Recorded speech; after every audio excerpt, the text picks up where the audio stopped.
Know that wealth is like a serpent. In it there is both poison and medicine. The religious benefits of wealth are of three kinds.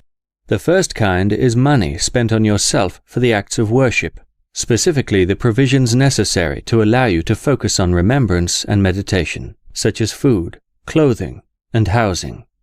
The second kind is what you spend on others, such as voluntary charity, generosity, which is the greatest character trait, and spending on services, such as hiring domestic help, paying for laundry, cooking, and so on.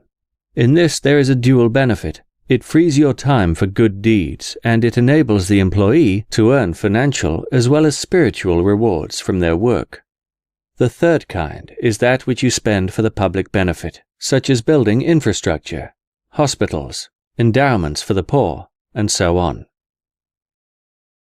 As for the religious harms of wealth, they are also of three kinds.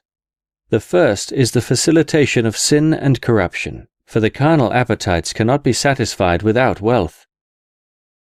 The second kind is the use of wealth for unrestrained enjoyment of things that are not sinful. Know that too much of good things allows the body to rise against the soul and turn the world into a paradise.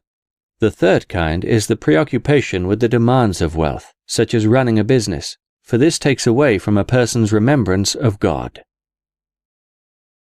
Know that just as a snake charmer knows the secrets of charming, you should know the secrets of wealth.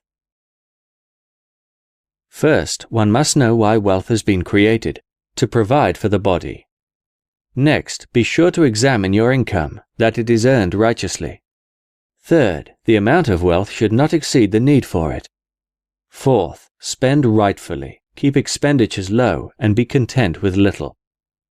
And finally, that one declares righteous intentions for income, expenditure, and saving. Income and expenditure are for the comfort of family. Saving is for piety, to protect one's heart from concerns of money. Know that these are the benefits, harms, and secrets of wealth.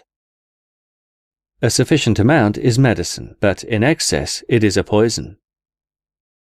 Beware of wealth, and do not approach it beyond the amount needed, for the end of a snake charmer is the bite of the snake.